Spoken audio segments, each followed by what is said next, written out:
मीडियाला पण आज का काल कोणतरी बोलत असताना अनन्यसाधारण महत्व प्राप्त झालेलं. आम्ही राजकारणात आलो तेव्हा सोशल मीडिया नव्हता, मोबाईल नव्हता, काही नव्हतं. तो काळ आणि आताचा काळ ह्याच्यामध्ये जमीन आसमानाचा फरक आहे. त्याच्यावर सोशल मीडियाचा पण पुरेपूर फायदा घेतला गेला पाहिजे. या संघटनांच्या प्रमुख नेत्यांच्या समोर बैठका आयोजित करून समाजातील विविध प्रवाहांच्या सोबत कार्यकर्त्यांनी, पक्ष संघटनेच्या प्रमुखांनी स्वतःला जोडून घेतलं पाहिजे. पक्ष वाढतो म्हणजे भाषण देऊन पक्ष वाढत नाही. त्याला कष्ट, मेहनत घ्यावी लागती. त्याच्यात मनाचा दिलदारपणा, मोठेपणा दाखवावा लागतो. सगळ्या जाती धर्माला एक कृतीतनं सिद्ध करावं लागतं की बाबा हा पक्ष आमचाही विचार करतोय. साहित्य, पत्रकार, खेळाडू, कलावंत, डॉक्टर, वकील, सामाजिक कार्यकर्ते अशा समाजात प्रभाव असणाऱ्या विविध क्षेत्रातील व्यक्तींच्या सोबत देखील पदाधिकारी, कार्यकर्त्यांनी समन्वय ठेवला पाहिजे. पक्षाचे प्रदेश आणि जिल्हा अध्यक्ष, तालुका अध्यक्ष कार्यालयात नियमित उपस्थित असले पाहिजे. नाहीतर कार्यालय खोलले तिथं कुणी बसायला नाही, असं नाही पाहिजे. कुणी ना कुणी एवढे सेल, एवढे कार्यकर्ते, एवढे पदाधिकारी वाटून घ्या ना दिवस, पण ते तिथं हजर असले पाहिजे. त्याचबरोबर पदाधिकाऱ्यांनी लोकांच्या मध्ये मिसळलं पाहिजे, दररोज लोकांना भेटलं पाहिजे. पक्षाच्या प्रदेश कार्यालयात बसून नेत्यांचे कान भरणारे काही महाभाग असतात.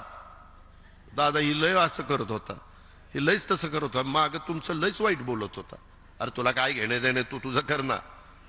पण हे जे काही आहे त्या महाभागांना, दरबारी प्रवृत्तीच्या कार्यालयीन पदाधिकाऱ्यांना पक्षाचे नेते कधी कधी बळी पडतात. काही काहींना हलक्या कारणाने सांगितलं ना की तू फारच चांगलं काम करतो, आणि बाकीचे म्हणले ना की त्याला काहीच कौतुक केलं नाही की त्यालाही वाटतं की हे आपलं कौतुक करत नाही, ह्याला दूर करा, ही ह्यालाच जवळ घ्या, आणि मग नको त्या गोष्टी त्या बाबतीमध्ये घडतात. त्याच्यामुळं हे सगळं करत असताना पक्ष कार्यालयातील ऑफिस बेअरर पदाधिकाऱ्यांनी देखील पक्षाचं प्रशासन चालवायचं असतं. पक्षाचा कार्यकर्ता पक्ष चालवतो ही बाब प्रत्येकाने लक्षामध्ये ठेवली पाहिजे. फ्रंटल अध्यक्ष राज्यात फिरताना दिसले पाहिजेत, ही पण माझी अपेक्षा आहे. ज्या त्या विभागाच्या प्रमुखांनी आपल्या विभागापुरतं लक्ष घालावं. सर्वच ठिकाणी त्यांनी लक्ष देण्याची गरज नाही. साध्या भाषेत सांगायचं, सर्वच ठिकाणी तिथं नाक खुपसायची गरज नाही. बाकीचे आहेत ना, करू द्या ना त्यांना. त्यांना संधी दिली तर ते संधी म्हणजे काही त्यांच्या मनामध्ये आहे ते दाखवतील ना. त्यांच्या अंगामध्ये जे काही कसब आहे, आम्हाला संधी मिळाली म्हणून आम्ही दाखवलं. जर संधीच दिली नसती तर काहीच नाही. त्याच्यामुळं ह्या सगळ्या गोष्टी करा. आणि काही फ्रंटल अध्यक्ष आपण ज्या समाजाचे आहोत त्याच समाजाची नावं महत्वाच्या पदासाठी सुचवतात असल्याचं लक्षात आलं. कृपा करून तसं करू नका. शाहू फुले आंबेडकर, छत्रपती शिवाजी महाराज, सर्व धर्म समभाव, त्याच्यामध्ये सगळ्या घटकाला ज्याचा उल्लेख मगाशी अनेकांनी केला किंवा महाराष्ट्रातल्या पण अनेक सहकारी भेटले. ज्या पद्धतीनं आपल्याला ज्या जागा आल्या त्या जागेमध्ये वेगवेगळ्या घटकाला प्रतिनिधित्व देण्याचं काम राष्ट्रवादीच्या सगळ्या प्रमुख नेते मंडळींनी केलं. तशा पद्धतीनं तुम्ही पण संघटनेमध्ये एखादं कुटुंब संख्येने एकच असेल पण ते ऍक्टिव्ह असेल तर त्याच्यातला पण एक सदस्य घ्या. तो बरंच काम त्या ठिकाणी करू शकतो.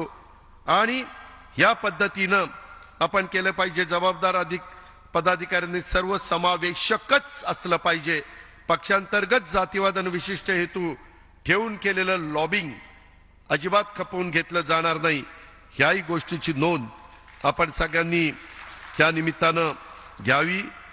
का पक्षाची संघटनात्मक रचना आणि कार्यकर्ते पदाधिकाऱ्यांच्या अडचणी, आव्हान असे अनेक प्रश्न असतात. समान किमान कार्यक्रमावर सरकारमध्ये आपण सामील झालेलो असतो. आपण कार्यकर्त्यांच्यासाठी गाव तिथं राष्ट्रवादी, घर तिथं झेंडा हा कार्यक्रम आहे. पदाधिकाऱ्यांच्यासाठी प्रभाग तिथे राष्ट्रवादी, चौक तिथे झेंडा, आणि पक्षाच्या विविध सेल आणि फ्रंटलच्या विभागावर अतिशय जबाबदारी तिथं आहे. हे पण आपण लक्षात घ्या. मित्रांनो, आपला मूळ पक्ष हा राष्ट्रवादी काँग्रेस पक्ष आहे. ते 30 तारखेला मला तिथल्या कार्यकारिणीने अध्यक्षपदाची जबाबदारी दिली आणि तेव्हापासून मी ती घेतलेली आहे आणि काम करतोय. कोर्ट कचेऱ्या वगैरे ते चालू आहेत, त्याच्यामध्ये तुम्ही लक्ष देऊ नका. लक्ष देणारे लक्ष देतील. तुम्ही तुमचं काम करा, नाहीतर ती चिन्ह मिळेल का रे आपल्याला? आणि काय रे होईल नंतर? मग आपल्याला मिळालं तर ते काय घेतील? अरे काय घेणे देणे तुझं तू बघ ना, तुझं तू बघ ना, आपलं आपल्याला काम करा ना. पण भावकी आपल्याला जळगाव मधनं बऱ्याच लोकांना निवडून आणायचंय, जोर ठेवा ठेवा ठेवा. त्याच्यामध्ये मला तुम्हाला एक सांगायचंय की खरोखरीच मी कुठंतरी तुम्हाला नावमेद करतो, तुम्हाला कुठंतरी काहीतरी चुकीचं सांगतो असं समजू नका. मी फार स्पष्ट वक्ता आहे, मला छक्केपंजे करता येत नाही. जे काही ते दूध का दूध पाणी का पाणी. काही चुकलं तर आम्ही सांगू बाबा आपलं चुकलंय आणि मागे झालेलं आहे. काही शब्द आमच्याकडनं चुकीचे गेले, ते चव्हाण साहेबांच्या समाधीच्या इथं दिवसभर बसलो होतो. त्याच्या संदर्भामध्ये चुकतं माणसाचं. मी नेहमी सांगतो कार्यकर्त्याला, अरे बाबा काम करतो ती चुकतो. उद्या ह्याच्यातल्या एखाद्याने कामच केलं तर चुकल कसा, कामच करत नाही म्हणजे इथं बोट दाखवलं म्हणजे ती काम करत नाही असं नाही, ते लक्षात घ्या. जो काम करत नाही तो चुकतच नाही. आम्ही 100 कामं केली तर 2-4-5 चुका देवीदासची होणार ना, त्याच्यामध्ये चुकीचं काय. पण आमच्या लक्षात आणून दिलं, आमचे दिलीप मोहिते लगेच लक्षात आणून देतात, आजी तिथं असं असं झालं, लगेच मी दुरुस्त करायचा प्रयत्न करतोय. म्हणजे गमतीचा भाग जाऊ द्या, पण बाबांनो हे करावं लागतं. हे त्याच्यात आपला स्वतःचा कमीपणा काही नाही. रोज माणूस नवीन शिकण्याचा प्रयत्न करत असतो. सर्व गुण संपन्न शिकून कुणीच आईच्या पोटात जन्माला येत नाही. रोज नवीन. कधी कधी माझ्या वयाच्या पेक्षा तरुणबाण 22-25 वर्षाची युवती किंवा युवक हा जास्त बुद्धिमान असू शकतो. आपण मान्य केलं पाहिजे की ठीक आहे तो जास्त बुद्धिमान आहे, आणि एखादा सल्ला त्याला विचारायची वेळ आली तर कमीपणा वाटण्याचं कारण नाही. घ्यायचा सल्ला काय बिघडतंय. त्याच्या संदर्भामध्ये उलट आपल्या ज्ञानामध्ये भर पडते. ह्याही गोष्टीचा विचार माझ्या कार्यकर्त्यांनी, माझ्या सहकारी मित्रांनी ह्या शिबिराच्या निमित्तानं त्या ठिकाणी केला पाहिजे. नागरी माझी दुसरी एक विनंती आहे सूरज, तुला तर मी मगाशी सांगितलं, ते इतक्या दिवसाच्या आत सगळ्या संघटना आणि माझी आमदारांना आणि सगळ्या लोकप्रतिनिधींना विनंती, ते प्रमुख पदाधिकाऱ्यांना विनंती आहे की तिथं लवकरात लवकर नावं देण्याचा प्रयत्न करा. जे खरोखरीच काम करतात अशांची नावं द्या. त्याच्यामध्ये उगीच द्यायचं म्हणून नाव देऊ नका. त्याने काम केलं पाहिजे. पुन्हा नाही काम केलं तर मला त्यांना काढावं लागेल, आणि ते काढण्याची नामुष्की ही माझ्याकडं. काय रे कुठं लावलं होतं, काय बाबा कुठं लावल सांगता येत नाही.